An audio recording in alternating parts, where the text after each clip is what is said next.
हाँ, तो हमने करना है हिस्ट्री का चैप्टर है Britain trade surplus in India helped pay the so called home charges that included private remittance home by British officials and traders.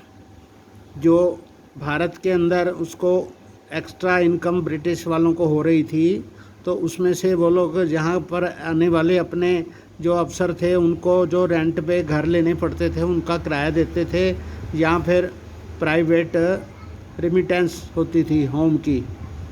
Interest payment on India's external डेब्ट, जो भारत के ऊपर एक कर्जा था उस समय का, उसका कर्जे का इंटरेस्ट भी उनको देना पड़ता था। And pensions of British officials in India, तो जो ब्रिटिशर्स थे यहाँ पर जो पेंशन लेते थे उनकी पेंशन के पैसे भी उनको चुकाने पड़ते थे। तो ये जो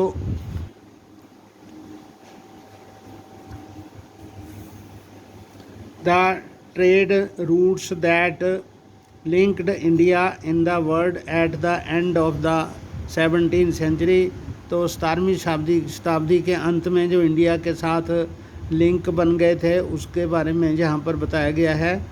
तो ये पिक्चर आपने अच्छी तरह से देख लेनी है।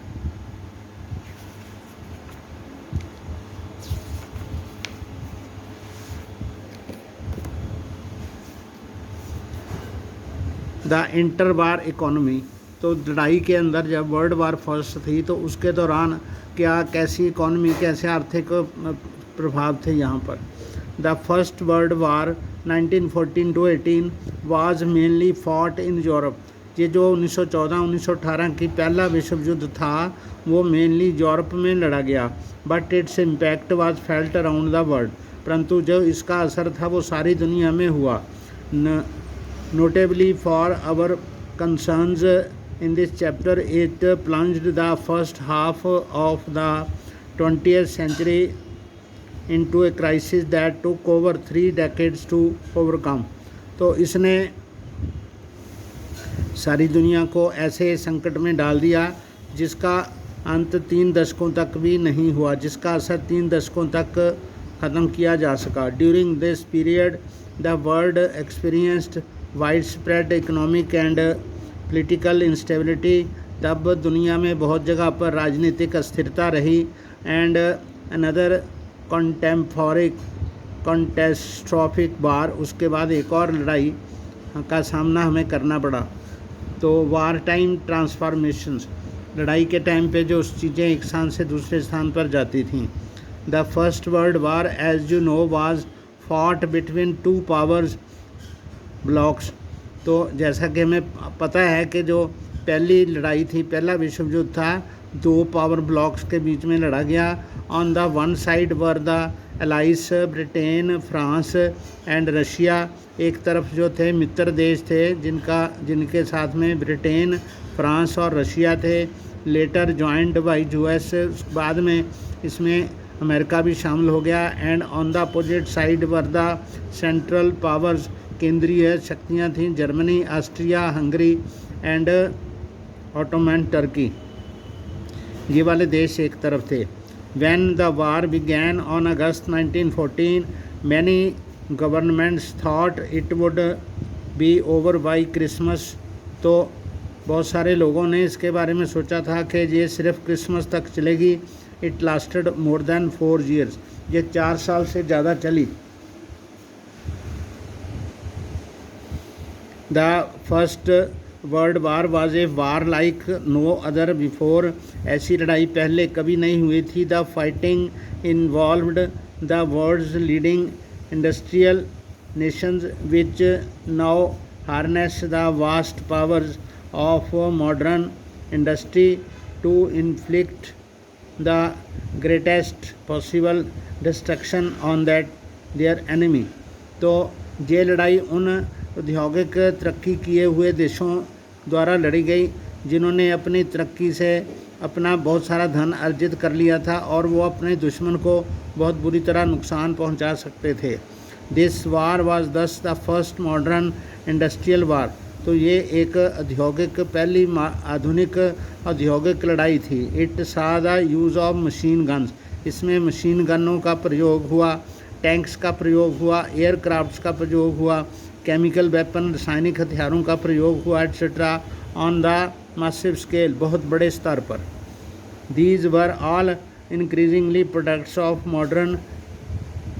Modern large scale industry. तो ये बहुआयामी औद्योगिक क्रांति से उत्पन्न हुए थे। To fight the war millions of soldiers had to recruited from around the world. सारी दुनिया में से बहुत सारे जो ट्रेनी थे उनको ट्रेनिंग दी गई फ़ौज की। And moved to the front line on large ships, बहुत बड़े बड़े समुद्री जहाज़ों में फ्रंट लाइन पर उनको भेजा गया, ट्रेन्स पर भेजा गया। The scale of death and destruction 9 million dead and 20 million injured. तो 9 मिलियन लोग जो थे, कम से कम भी 90 लाख लोग मर गए और 2 करोड़ लोग जो थे वो जख्मी हुए। Was unthinkable before the industrial as. तो औद्योगिक क्रांति से पहले ऐसा संभव नहीं माना जाता था, ऐसा मतलब इसके बारे में अंदाज़ा लगाना भी मुश्किल था। Without the use of industrial arms, तो जो औद्योगिक हथियार थे, मशीन गन, एयरक्राफ्ट्स वगैरह, तो बम वगैरह, तो उसके बिना ये संभव नहीं लगता था। Most of the killed and maimed were men of working age. तो वो सारे जो मरे थे वो सारे काम करने वाली आयु थे। These deaths and injuries reduce the able bodied work force in Europe. इससे दुनिया में, जहाँ यूरोप में काम करने वाले व्यक्तियों की संख्या कम हो गई। With fewer numbers within the family, हर परिवारों में लोग कम हो गए। Household incomes declined after the war. तो इसलिए लड़ाई के बाद लोगों की आमदन भी कम हो गई। During the war industries were restructured so produce war related goods. तो जो कारखाने थे उनको युद्ध के लिए सामग्री तैयार करने के लिए दोबारा बनाया गया। Entire societies were also reorganised from war as men went to battle.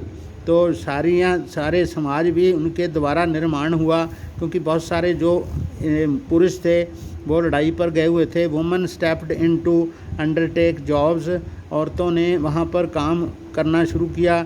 The earlier only men were expected to do. जो काम सिर्फ पुरुष करते थे वो काम अब औरतें भी करने लग पड़ी। The war led to the snapping of economic links between some of the world's largest economic powers, of which were now fighting each other to pay for them. तो अब बहुत सारी आर्थिक शक्तियां जो थीं अब लड़ाई में शामिल थीं और वो एक दूसरे के लिए खर्चा कर रही थी। So Britain borrowed large sums of money from US banks as well as US public.